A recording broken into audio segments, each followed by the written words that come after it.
Analisa K-pop começando e o programa de hoje a gente vai falar de lives. Afinal, será que a era das lives chegou pra ficar ou vai ser algo passageiro, tipo uma febre da quarentena, sabe? Bom, seja como for, essa maneira aí dos artistas se apresentarem, eu acho que marca em definitivo um novo jeito de fazer marketing dentro da música pop.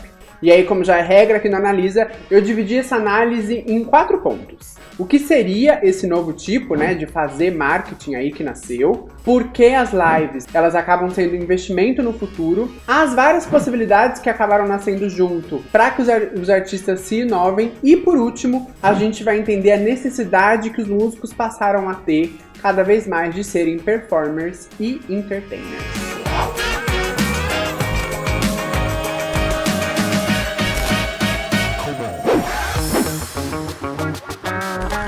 Antes da gente começar ali a trabalhar os tópicos, vamos dar uma contextualizada. Você sabe que lá no início da pandemia, a gente tava de saco cheio de tanta live, Era live pra cá, live da Pablo, live da Ludmilla, live do sertanejo dentro da carroça. Tinha dia que várias lives aconteciam ali, uma atrás da outra. Só que essa audiência, que antes estava na casa dos milhões, ela foi aí se debandando, porque a quarentena foi afrouxando e o povo foi ficando de bode desse monte, de live, e aí essa audiência acabou murchando junto.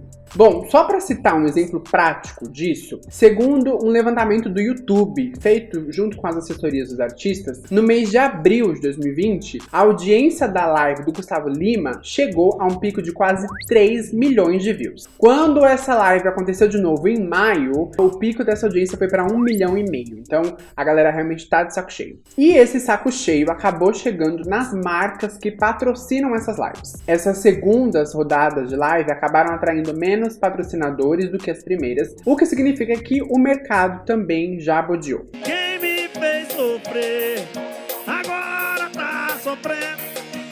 Quem me colocou pra beber. Por que, apesar desses pesares, as lives podem se tornar, sim, uma grande ferramenta na hora dos artistas, dos cantores e das bandas divulgarem seus trabalhos? A indústria fonográfica, ela foi mudando muito nas últimas décadas, Antes a gente tinha a venda de disco, que aí se transformou nos números de streaming nas plataformas de áudio, os mutirões que antes ligavam, para MTV, enfim, para Mix TV aqui no Brasil, pedindo para esses canais musicais os clipes dos cantores favoritos e das bandas. Isso acabou virando algumas ações coordenadas dos fandoms organizados para que as músicas atinjam uma determinada quantia de views no YouTube, Então a gente teve ali o clipe da Pablo, por exemplo, e os fãs já se organizando para que chegasse na casa dos milhões logo nas primeiras 24 horas. E aí, com essa transformação da maneira como a gente acabou passando a consumir música, veio a adaptação dos músicos para entender como sobreviver neste novo cenário. A resposta unânime foi o quê? Shows. O lançamento de singles, de álbuns, os clipes que eles gravam, as entrevistas que dão para os sites especializados, ensaios fotográficos, aparições em TV, enfim. Toda a máquina de criar ícones da música remodelou as engrenagens aí desse maquinário, para poder incentivar os fãs a comparecerem aos shows. E aí todas as ações que os músicos acabam fazendo é para que o fã tenha vontade, de ficar mais perto ali. A gente coloca esse perto bem entre aspas, porque show a gente sabe que a gente fica bem longe na realidade. E aí, como agora, nessa época de pandemia, tá impossível, reunir um monte de gente, aglomerar um monte de gente, eles descobriram aí a mágica que tem uma câmera ligada e a transmissão ao vivo. E se antes a gente precisava pagar ingresso para ir nos shows, agora a gente passa a conseguir ter um gostinho, do que é esse ao vivo ali na nossa casa, no nosso quintal, enfim. E as marcas também foram entendendo o poder dessas lives e passaram a dar até, nomes próprios, Live da Brahma, live da Amstel, enfim. Vida vazia.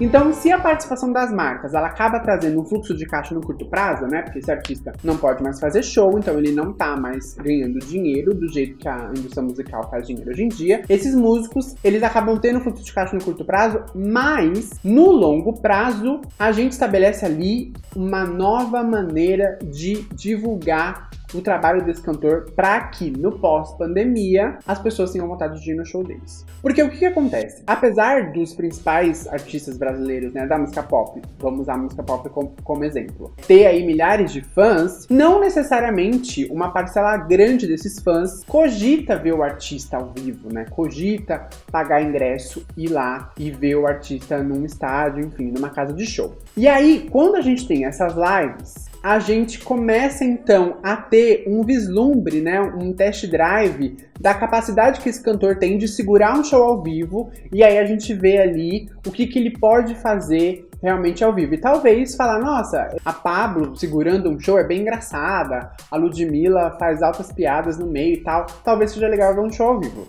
E é aí que a gente pega o pulo do gato. Para os músicos menores, a gente tem um novo jeito de eles conseguirem talvez encher as casas quando abrem, por exemplo, a venda de ingressos, né? É uma maneira muito barata, praticamente quase nula, para eles se divulgarem, e eles mostram que o show deles, né, o que eles fazem ali de performance também merece o investimento dos fãs a pagar o ingresso e ver eles ao vivo e a cores. Pra eu poder te abraçar, falta. Se as gravadoras dos músicos que têm maior renome forem espertas, elas podem fazer das lives algo para que os cantores divulguem características diferentes dos trabalhos que eles já lançaram.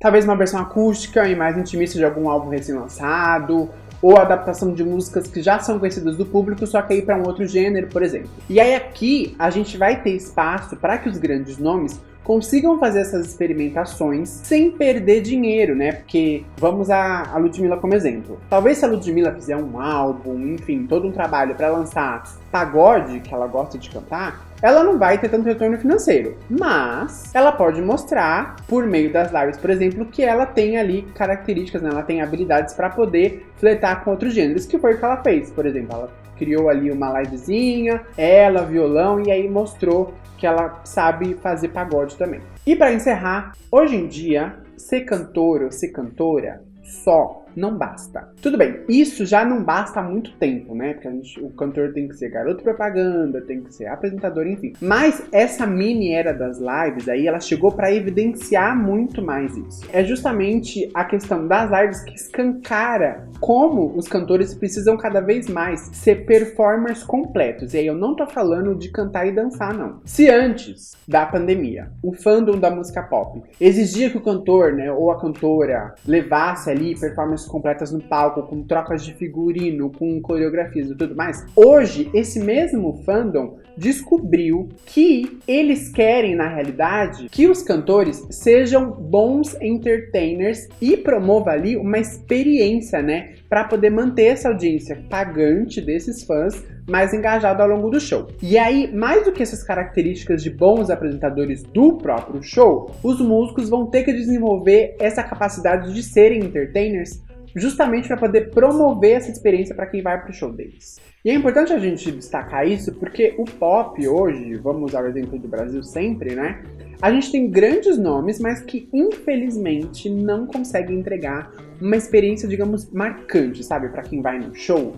A gente, quando vai no show, a partir de agora, muito mais, né? Eu acredito, a gente não vai querer só uma sucessão, aquela sucessão robótica de setlist coreografadinho, tempo mega cronometrado e ficar 35 minutos e 40 segundos no palco e cai fora, né? E sem o mínimo de interação, sem falar com o público. Então a gente vai querer cada vez mais que os shows sejam experiências. Só no Pocotó, oh meu Deus do céu. É aqui não, você é na live. Vai cavalo doido, vai cavalo doido. Lá no Brasil, na carroça do pipô. Vai cavalo doido, vem com a égua, depois... É isso, este foi o Analisa de hoje. Para você que gosta desse tipo de análise, desse tipo de conteúdo, tem muita coisa legal no nosso site, podpop.com.br. Corre lá que sempre tem textos analíticos sobre vários temas, séries, filmes, música. Você me vê no meu próximo programa, seja lá quando ele vier. Beijos e até lá. Tchau, tchau.